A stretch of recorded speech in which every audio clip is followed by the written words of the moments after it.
The future of Canada's economy could hinge largely on the uncertain future of CUSMA.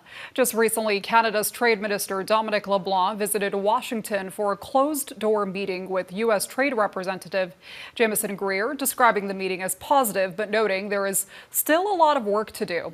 Joining us now for a closer look at what to expect ahead of that crucial July 1st review date, I'm joined by Rachel Samson. She's the Vice President of Research at the Institute for Research on Public Policy. Thanks for joining us today, Rachel. Thanks for having me. So, Rachel, before we get into the most recent developments, can you tell us what's at stake here for the average Canadian if talks go poorly, especially for Canadians who are already feeling the pinch due to the war in Iran and previously imposed U.S. tariffs?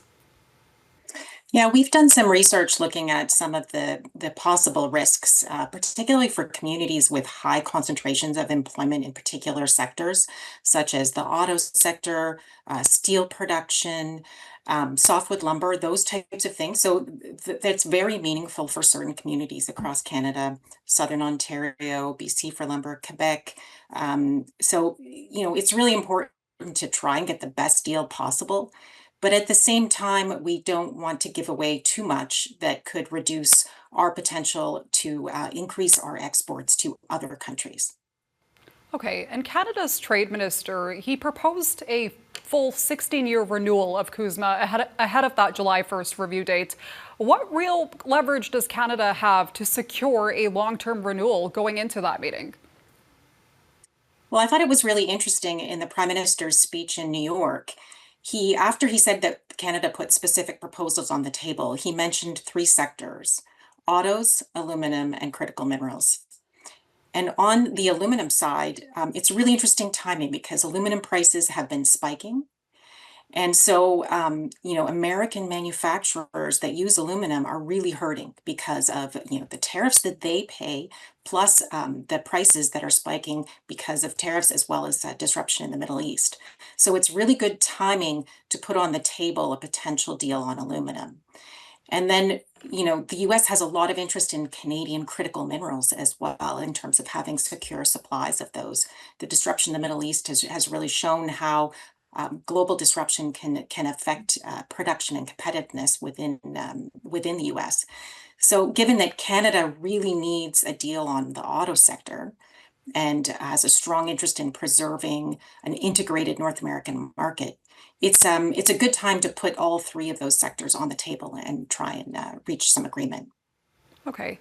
And we've also seen the Trump administration prioritize formal multi-round talks with Mexico while formal negotiations with Canada appear to be lagging behind. Do you think Canada is at risk of being sidelined when it comes to this deal? How concerned should the Carney government be? Well, I mean, so formal talks have started with Mexico and not with Canada. There can be a number of reasons for that, some strategy on the part of the US. There's also a longer list of irritants with Mexico to work through, so it could be a timing issue. But given that the US has put some proposals on the table with Mexico on autos, it's a good time for Canada to step in with some of these potential win-win proposals that could also influence those auto negotiations with the Mexicans. Okay, and there's also, speaking of the auto sector, there have been multiple reports that the Trump administration has laid out its aggressive demands for the auto sector, reportedly demanding 50% of all vehicle components be U.S. made to qualify for lower tariffs. Do you see this getting in the way of the CUSMA extension if the Carney government doesn't give in to these demands? Well, I think it's in the Carney government's interest to jump in on those negotiations and try and put forward specific proposals.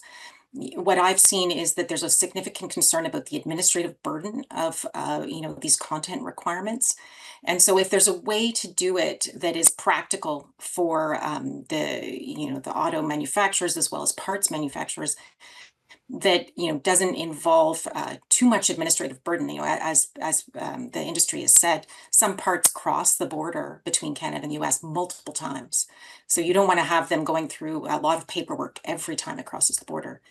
But if there's a way to do it that is administratively simple and sort of in the broad broad scheme of things achieves those content requirement objectives, that could be positive for Canada.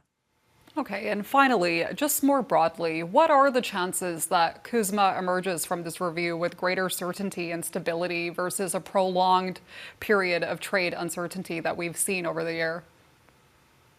Well, that's the key thing for Canada is having some certainty, particularly for investment. We talk about the impacts on existing sectors a lot, but it's also a significant impact on stifling investment. So we want a deal, but we don't want a bad deal. So that's the challenge that the government faces right now. All right, Rachel, thanks so much for your time and insight today. Thanks for having me. That is Rachel Samson, Vice President of Research at the Institute for Research and Public Policy.